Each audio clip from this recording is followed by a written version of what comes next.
અમરેલી જિલ્લાના પ્રગતિશીલ ખેડૂતો લખપતિ બની રહ્યા છે।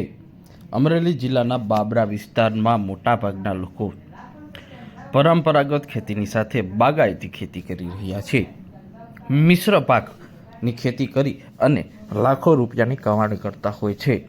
ખેડૂતોને મહેનત ખૂબ કરે છે તો જેની સામે ફળ પણ સારા મળી રહે છે। મારું નામ ગોકળભાઈ જીવરાજભાઈ અસલાલિયા, ગામ ચમાડી, તાલુકો બાબરા અને જિલ્લો અમરેલી।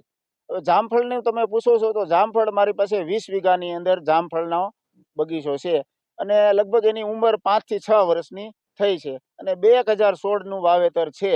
બે પ્રકારની વેરાયટી છે, એક લાલ અને એક સફેદ। અને ઉત્પાદનની વાત કરો તો મિશ્ર પાક સહિત 13 થી 14 લાખ રૂપિયાનું ઉત્પાદન મળી રહે છે। મિશ્ર પાકમાં આપણે ટમેટી છે, મરચી છે, કોબીજ છે, આવો બધો નીચો પાક વાવીએ છીએ અને આ વર્ષે અમે એક નવો પ્રયોગ કર્યો છે, વચ્ચે એરંડા વાવ્યા છે તો એરંડા પણ સરસ મજાના છે। એટલે બધું થઈને આ 13-14 લાખ રૂપિયાનું ઉત્પાદન 20 વીઘામાંથી મળી રહે છે। ખર્ચ કેટલો થાય આની અંદર અંદાજે? ખર્ચમાં એવું છે કે 2 થી 3 લાખ રૂપિયાનો ખર્ચ લાગે છે બધાનો થઈ, અને માર્કેટિંગ વધારે રાજકોટ થાય છે। ચમારડી ગામના ખેડૂતે બાગાયતી પાકમાં મિશ્ર પાકનું વાવેતર કર્યું છે અને મિશ્ર પાકમાંથી સારી એવી કમાણી કરી છે।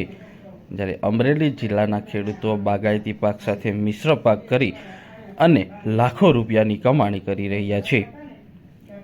ચમારડી ગામના ખેડૂતે મિશ્ર પાકમાં 20 વીઘાના જામફળનું વાવેતર કર્યું છે અને જામફળના વાવેતરની સાથે વચ્ચે પડેલી જગ્યામાં કોબી, ફ્લાવર, એરંડા તેમજ ટમેટા અને મરચાંનું વાવેતર કર્યું છે।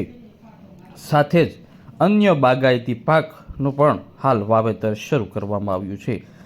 6 થી 7 વર્ષના આ બગીચાના હાલ ઉત્પાદનની દ્રષ્ટિએ વાત કરીએ તો ઉત્પાદનમાં 10 થી 11 લાખ સુધીનું ઉત્પાદન મળી રહે છે। જ્યારે મિશ્ર પાકમાં કરવામાં આવેલા શાકભાજી વર્ગના વાવેતરમાંથી અંદાજિત 3 થી 4 લાખ રૂપિયાનું ઉત્પાદન મળી રહે છે।